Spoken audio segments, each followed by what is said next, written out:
Welcome everyone back to weekly weather updates, and in today's video we're going to have a look at the latest from the live radar, run for the UK, we're going to look at the precipitation and temperature over the next 5 days, as we are going to continue to see some really quite cold conditions in places, as we do see some thicker cloud and some precipitation coming in off the North Sea.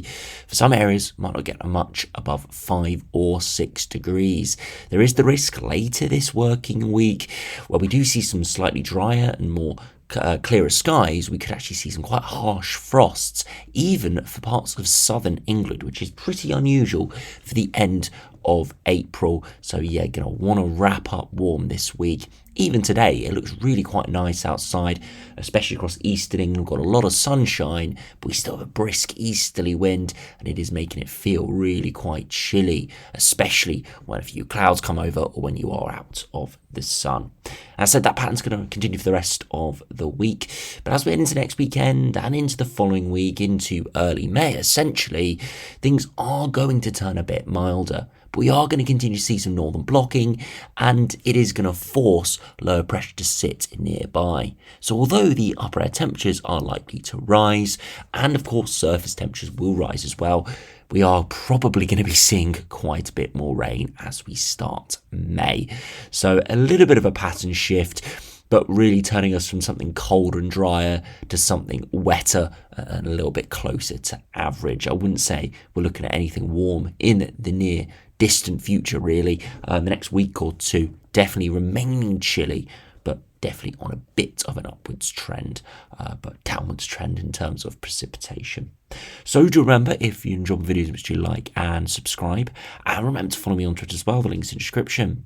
Now, to start on the live radar, you can see at the moment we've got a bit of a weather front across northern England, and this is pushing some lighter sort of patchy rain in from the North Sea, and just generally an area of thicker cloud.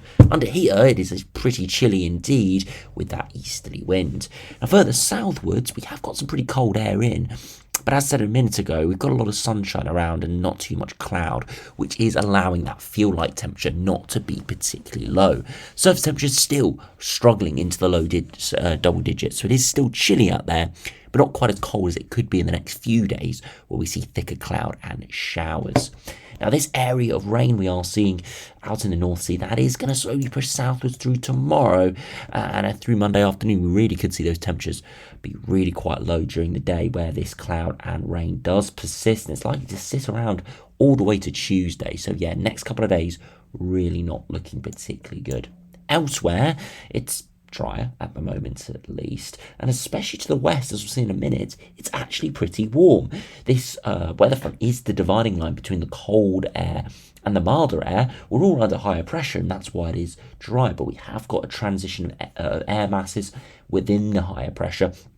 So actually, for parts of the Republic of Ireland, although it's only a few hundred miles away, it's actually up towards 20 degrees today, where we are seeing strong sunshine, but also those warm upper air conditions.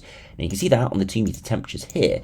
You can see where the cold air mass is pushing into northern and western Europe, but out towards Northern Ireland and the Republic of Ireland, under the centre of the high, with slightly warmer upper air temperatures, it's not too bad. And this is why over the past few videos I've been talking about an east-west split. We're seeing an exact example of it here. Most of the United Kingdom is cold, especially the east coast, really quite chilly. Then you go across to Northern Ireland and the Republic of Ireland, look at that thick oranges, indicating temperatures into the high teens, maybe even touching 20 degrees. I must say this temperature contrast could become more pronounced in the next few days, as we are likely to see those temperatures in the east drop further. Now, if you look at the latest UK view, you can see this really well emphasised.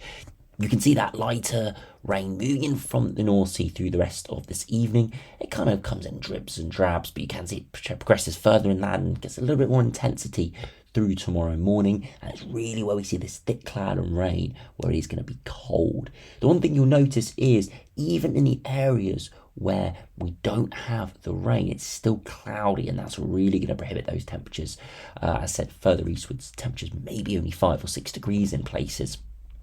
As we progress through the rest of Monday, it stays chilly, stays pretty cold, and that does continue into Tuesday as well. Maybe it's not as much rain, and maybe we do see a few breaks in the cloud, which may aid those temperatures, but still chilly in the east, so we're dragging off that air from the North Sea Republic of Ireland, Northern Ireland, again, sunshine, likely to see those temperatures rise pretty high. Now, as we progress into Wednesday, we see more showers pushing in off the North Sea. And look at that, quite a few wintry showers developing in there, especially over the higher ground, but couldn't even rule out to low-lying areas. And you can see just generally some pretty cold air pushing in. Now, we can see that it is a colder air mass because we are seeing quite a lot of convection, which is typical this time of year. We've got strong sunshine, cold upper air temperatures, allows the surface to warm up ever so slightly, and that creates quite a big temperature contrast, and that's why we see these big convective showers taking off. So it could be lively later this week if those showers do get going, but coming in from the east can sometimes prohibit that development if we do see some thicker cloud. All the way to Thursday, we continue that easterly flow, but then we start to see a transition. Look at this rain and cloud in from the west. That's signs that the westerlies are starting to return. Now, of course, we've just had a look at precipitation and cloud here, but if we actually have a look at the upper air temperatures, you can see why we've got this east-west split. Across the Republic of Ireland, it's around 3 or 4 degrees, which is just above average of the time. It isn't actually that warm, but in the east, look at that, down towards -4 or even -5, so pretty cold indeed. And it will continue to remain cold all the way through tomorrow, and perhaps turn even more widespread in terms of those colder temperatures through Tuesday and Wednesday, for eventually slowly potentially getting pushed away into Friday. But even here, we're still all well below average.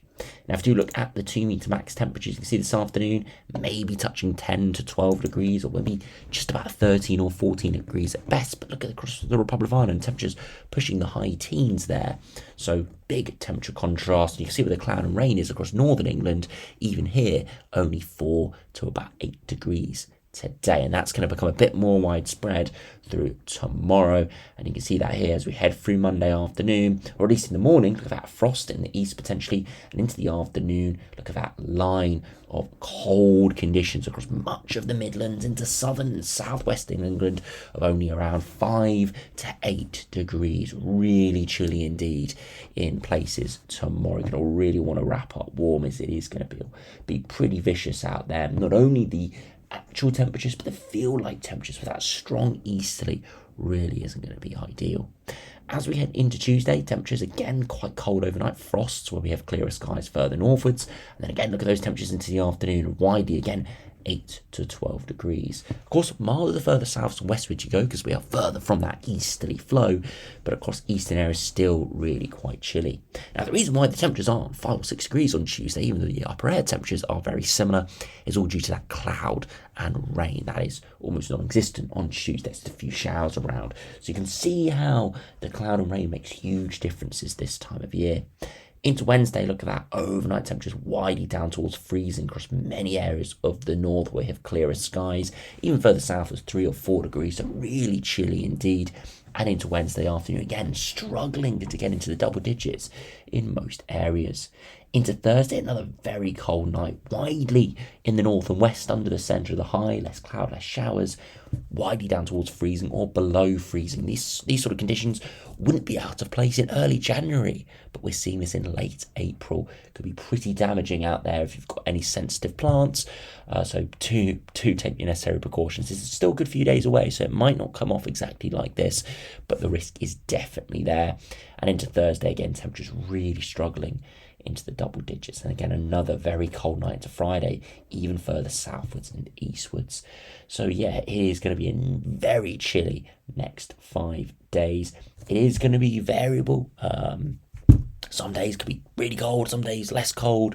Again, it all depends on cloud, precipitation amounts, and where you are in the country. The further westwards you are, the better the conditions will be, especially by day. But as we've seen, by night, temperatures can actually drop further because there are clearer skies, allowing that radiation to get out into the atmosphere. So, going to be a very interesting watch this week. Could see some pretty damaging frosts in places, especially in the second half of the week. So do pay attention to that. Fortunately, though, as we look at the longer range, things are going to hopefully improve as we head into early May. And you can see that east and northeasterly winds continuing over the coming days, and into the weekend, or next weekend, we eventually see that westerly wind return. Now, it's this low that kind of gets sat 2 hours south, a bit of a cut-off low developing there, where it gets cut off from the main flow. If you look at the 300 HPA wind, you can see it's kind of diving and then sitting down, and this low kind of gets cut off, whereas the main flow should be from the west to east, but it dives southwards here, pushing this low across parts of France. You can see it does contain some slightly milder air as that wind direction is coming more from the southeast. So that's why I said its temperatures are going to slowly rise, and you see this continuing here, but it's not going to be particularly warm. No winds from the south, mainly from the west or the northwest.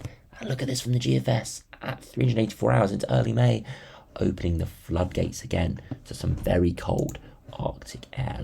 Another late season blast pushing in with a big northern block up towards Greenland and a very cold northerly wind. Dew points well below freezing there, upper air temperatures down to -5, and you can see it is remnants of winter. Really isn't much left over the northern hemisphere by this point, really only remnants, and you can see the remnants are coming our way, unfortunately. A bit of an extreme run from the GFS here, but regardless, just shows you what could happen if these sort of blocking patterns persist throughout the next couple of weeks. If you compare to the GM, again, this northeasterly wind continues over the coming days. Eventually that low breaks through, but as I said, gets cut off and sat 2 hours south, probably just spiraling it in. A lot of rain next weekend in some areas, keeping us relatively chilly, but not quite as cold as we've been recently because that wind direction is shifting. It's going to more of a southeasterly. You see the temperature deviation is kind of hovering in and around average. So it's not going to be warm, it's not going to be very cold, but I think with a lot of rain around, it's still going to feel pretty miserable. If you do finally compare to the ECMWF, again, northeasterly wind continuing to come in. We do eventually see that low pushing in off the Atlantic and becoming cut off with a big northern block up towards Greenland. And we just kind of sit in this pattern all the way to day 10. Really quite horrible conditions again. The upper air temperatures are in and around average, hovering above and below. Lots of rain moving in, low pressure spiraling around. You can just see we are going to be inundated with precipitation by day 10. Much of that is not falling in the next week or so. It falls towards next weekend and beyond. Look at that, purple's building very quickly in the last couple of days of this run. Now we can see this well illustrated on the latest ensembles. This latest GFS has just come out. It goes out to early May here. It's not the full extent, but getting out towards sort of 12 days out or so. You can see cold, if not really quite cold over the next few days. A good 8 to 10 degrees below average in terms of our upper air temperatures. Slowly rising later this week into the following weekend. And you can see that eventually, for the last couple of days of April and early May, we do see those upper air temperatures returning back to the 1991-2020 mean. You can see though precipitation does pick up quite substantially, which is not a good sign. It does mean, yes, we're going to see milder temperatures back towards average, maybe mid-teens again, but it is going to be accompanied by a bit more rain, which is not good. TB's temperatures, look at that, really struggling to get into the double digits over the next few days. You can see the UKV is highly regional and highly variable depending on where you are. So I wouldn't take these exact numbers as gospel, but in around that 10 degree range, it is your best bet for the top temperature. Some areas could be lower, some areas could be a little higher. And then as we crest into early May, look at that, temperatures back towards the mid-teens, which is a positive, but even then, with rain around, it's not going to feel all too great. If you finish by looking at the latest ECMWF, very similar over the next week. Cold, good 5 to 10 degrees below average, then trending back towards average and kind of staying around average for early May. But again, precipitation is looking pretty high, and it's probably due to that cut-off low that we are starting to see. So yeah, not looking great at all. But we will just have to wait and see what the models come up with over the next few days. All I can say really is the next few days are looking cold, and we'll have to evaluate it later this week when we've got more data for early May. So anyway, thanks for watching. Hope you enjoyed. Make sure to wrap up warm this week, and I'll see you again for another video soon.